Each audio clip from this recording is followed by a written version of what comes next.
ভারতীয় রেল সম্পর্কে ভারতবাসীর ধারণা অত্যন্ত স্বচ্ছ। এই ভারতীয় রেল ভারতবাসীর সুখ স্বাচ্ছন্দ্য যেমন বিবেচনা করে থাকে, ভারতবাসীর নিরাপত্তা যেমন বিবেচনা করে থাকে, ঠিক তেমনিভাবে ভারতবর্ষের বেকারদের কর্মসংস্থানের সবচেয়ে বড় ঠিকানা হলো একমাত্র ভারতীয় রেল। কিন্তু দীর্ঘদিন ধরে ভারতবর্ষের সামনে, ভারতীয় বেকারদের সামনে যেভাবে ভারতীয় রেল এক মজবুত শক্তি হিসাবে, কর্মসংস্থানের একটা প্রাণকেন্দ্র হিসেবে পাশে দাঁড়িয়েছিল, কিন্তু সাম্প্রতিক সময়ে রেলমন্ত্রী একটি সিদ্ধান্তের ফলে বেকারদের মধ্যে ব্যাপক হতাশা, ব্যাপক ক্ষোভের সৃষ্টি হয়েছে।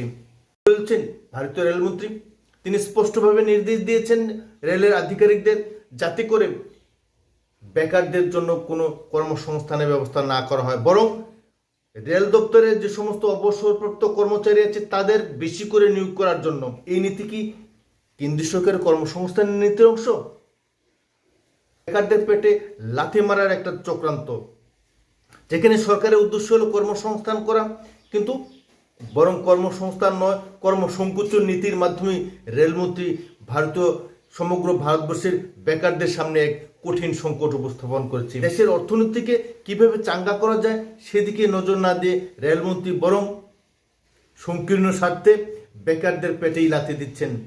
এর পেছনে অনেকেই বড়সড় চক্রান্তের চিহ্ন দেখতে পাচ্ছেন এবং বেকাররা ইতিমধ্যে অভিযোগ তুলছেন যে বেকারদের কর্মসংস্থানের ব্যবস্থা না করে তেলা মাথায় তেল দিতে চাইছেন রেলমন্ত্রী। কারণ যারা ইতিমধ্যে রেল দপ্তরে কোটি কোটি টাকা উপার্জন করেছে বেতন ভাতা ইত্যাদি সুযোগ সুবিধার মাধ্যমে, আজ তাদেরই সুযোগ করে দিচ্ছেন রেলমন্ত্রী। এর পেছনে বড়সড় ঘোটালা রয়েছে কি? অনেকে অভিযোগ তুলছেন যে লক্ষ লক্ষ অবসরপ্রাপ্ত কর্মচারীকে স্বেচ্ছাসেবক হিসেবে নিয়োগ করার যে নীতি নিচ্ছেন রেলমন্ত্রী, তার তীব্র বিরোধিতা করেছেন।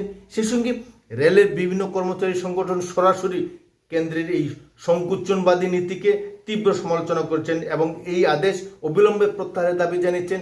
বরং বেকারদের আরও বেশি করে রেল দপ্তরে নিয়োগ করার প্রয়োজনীয়তা রয়েছে, কারণ তরুণদের নিয়োগ করলে রেলের গতি আরও অনেক বেশি বাড়বে।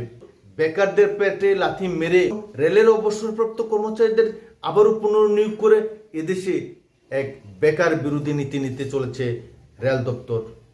ভারতবাসী হিসেবে আপনি এই বিষয়টাকে কিভাবে দেখছেন? আপনি কি এই বিষয়টাকে সমর্থন করেন? লক্ষ লক্ষ বেকারদের পেটে লাথি মেরে কেন্দ্রীয় রেলমন্ত্রী যেভাবে অবসরপ্রাপ্ত কর্মচারীদের স্বেচ্ছাসেবক হিসেবে নিয়োগ করার নীতি গ্রহণ করেছেন, সেটাকে আপনি সমর্থন করেন? যদি সমর্থন করে থাকেন তাহলে অবশ্যই কমেন্ট করবেন যে কেন্দ্রীয় সরকারের এই নীতি আরও ব্যাপকতা করা উচিত, বিভিন্ন দপ্তরেও এই নিয়ম, এই নীতি লাগু করা উচিত। অবশ্যই আপনাদের মতামত সাদরে গৃহীত হবে এবং ভারতবর্ষের সার্বিক কল্যাণের জন্য, বেকারদের পেটে অন্নদানা দেওয়ার জন্য কেন্দ্রীয় সরকারকে এই নীতি ব্যাপকতা করা প্রয়োজন নাকি অবিলম্বে বন্ধ করা উচিত, সে বিষয়ে অবশ্যই আপনাদের মতামত জানাবেন।